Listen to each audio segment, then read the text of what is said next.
묶어야 된다. 네. 그런데 권성동 의원이 되면 묶을 것이고 김태호가 되면 열 가능성이 있는 거 아닌가요? 그렇죠. 근데 네. 권성동도 이제 여론의 압박 때문에 권성동 의원도 여론의 압박 때문에 열 수도 있죠. 네. 제일 중요한 건 저는 어쨌든 예. 투표 참여입니다. 예. 그래야 8명이 될지 뭐 얼마가 될지가 이제 확인되는 거고요. 네네. 그다음에 여전히 저는 국민의힘 의원들이 단단하다고 생각해요. 예. 그래서 그분들이 가장 두려워하는 건 여론이거든요. 네. 여론이 뒷받침되어야만이 이번 주 탄핵 표결에 네. 뭔가 의미 있는 결과가 나온다라고 봐요. 그렇군요. 지금 윤석열 대통령이 법정 투쟁, 법정 다툼을 준비하고 있다. 네. 그러니까 일단은 어제부터 뭐 변호인들이 저 방통위원장 하다 김홍일 씨, 김홍일 변호사를 포함해서 명품백, 예, 네. 김지우 변호사 네, 뭐 네. 등 포함해가지고 5명 정도를 모아서 법률 대응 준비 중에 들어갔다라는 건데요.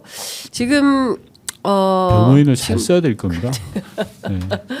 근데 제가 중에서. 그러니까 이 사람은 근데 지금 사실은 저는 긴급 체포를 하든 체포영장을 발부를 하든 네. 검찰이든 경찰이든 공수처든 왜 못하는 겁니까? 안 하는 겁니까? 못하는 겁니까? 여러 가지가 있을 텐데요. 네. 경찰 특수본 같은 경우에 논리는 물증이 확보돼야 된다고 보는 거예요. 물증이. 그러니까 물증이 확보돼야 신체에 대해서 영장을 청구할 수 있다. 예. 라고 특수본은 주장을 하는 거고. 네. 근데 그 물증을 확보하기 위해서는 김용현에 대한 조사 그리고 예컨대 통화 기록 그다음에 뭐 여러 가지 네. 윤석열 씨에 대한 여러 가지가 이제 뒷받침돼야 된다라고 보는 건데 네. 저는 검찰이든 경찰 특수본이든 공수처든 네. 곧 움직임이 있지 않을까 싶습니다. 왜냐하면 지금 어제 움직인다고 했었는데 어제 없었어요. 그래서 사전적 예우 조치가 있겠죠. 예를 들어서 압색을 한다든지 네. 대통령실에 대한 압수수색, 관저에 대한 압수수색이라든지 뭐 여러 가지 조치들이 이루어지면서 같이 들어갈 걸로 보여지는데 네. 지금과 같은 내란의 주요한 증거들이 나오는데 이걸 가만히 있는다? 직무유기죠. 예. 뭐 하는 척만 하는 거잖아요. 네. 검찰이든 특수본이든. 네. 그래서 곧 뭔가가 좀 진행되지 않을까? 박근혜 때도 그렇고요. 그리고 지금 이 순간도 마찬가지고 첫 번째는 경호와의 갈등이 네. 있는 것 같습니다. 그러니까 예를 들어서 경호처는 뭐 중화기를 다 갖고 있다면서요. 탱크까지. 그래서 실제로 교전 같은 게 벌어질 수도 있다. 뭐 조국 대표는 그럴 경우엔 시민들께서 좀 도와주셔야 하는데 시민들이 가서 뭘 도울 수 있을지는 모르겠습니다. 그건 시민들이 도울 영역은 아닌 것 같고 이제 예를 들어서 체포하려는 경찰이나 검찰 수사관들과 그리고 이를 막으려는 경호. 그러니까 경호는 어쨌든 현직 대통령을 지켜야 된다는 게 현행법상 자기들의 직무이기 네. 때문에 이거를 어떻게 풀어야 될까요? 저는 대한민국 그러니까 이게 윤석열 경호처도 네. 대한민국 국민입니다. 잘 알 거예요. 네. 기본적으로. 그리고 이번 내란이 얼마나 중한 범죄인지는 알 거고요. 다만 수사에 있어서는 강제 수사와 임의 수사라는 게 있거든요. 네. 강제 수사는 법원의 영장에 근거한 겁니다. 네. 그건 경호처도 뭐라고 할 수가 없어요. 그거는 예를 들어서 구속영장이 청구됐다. 네. 나왔다. 예. 경호처가 어떻게 막아요? 그건 막을 수가 없죠. 아마 걱정되는 부분은 네. 임의 수사의 영역일 겁니다. 예. 출석을 요구한다든지 예. 그 지금 조지호 청장처럼 임의 수사 형태로 경찰에서 체포를 했을 때 거부할 수 있죠.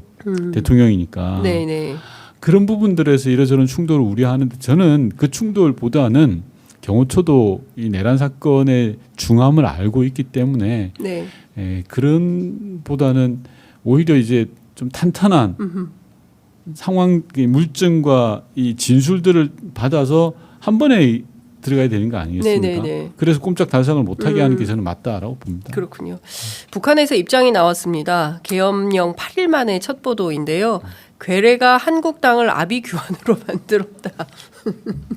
아니 뭐 북한 쪽 사람들은 그런 말 할 자격도 없고요. 그러니까요. 네. 예, 북한 사람들 참 그렇습니다. 자, 중요한 포인트는 윤석열 대통령 현직 지위를 유지하면서 하야보다는 탄핵 후에 법적 대응을 생각하고 있다라는 것 자체가 참 망상에 해당하는 거 아닌가 싶은데 내란 사범 범죄 그 형벌이 굉장히 위중하지 않습니까? 그렇죠. 예. 네. 사형 또는 무기징역으로. 예, 사형 또는 무기징역이기 때문에 어떤 법률 대응을 한다 하더라도 네. 내란 범죄에 대해서는 네. 국민들이 용서할 수가 없다. 아니, 용서가 됩니까? 나라를 그러니까요. 나라를 지금 쑥대밭으로 만들어 놓은 쑥대밭이 멀쩡한 아니라 나라를 이런 표현이 팔아먹은 거죠. 자기 권력을 위해서 나라를 팔아먹었다. 네. 네. 그거 아닙니까? 그렇습니다. 예. 아니 전 정말 군인들의 총이 국민들 가슴으로 향하게 만든 대통령에게 대통령입니까? 저는 그건 100번 1000번 용납이 안 되는 부분입니다. 그렇습니다. 어떤 변명을 하더라도요. 예. 예. 자기 편 안 들었다고 지금 군인들을 질타하고 있고 지금 뭐 맨정신이 아니다라는 얘기들이 이제 계속 나오고 있는데요. 여하튼 저희가 어떤 상황을 계속 보겠습니다. 그리고 이번 주 토요일 저희도 국회 현장을 지키도록 하겠습니다. 네. 현장에서 또 의원님 뵙고 여러 말씀 여쭙도록 하겠습니다. 오늘 말씀 잘 들었습니다. 그 국회 긴급 편한 질의 준비하신다고요? 예. 가서 준비해야죠. 네. 잘 듣겠습니다. 네. 말씀 잘 들었습니다. 고맙습니다. 네.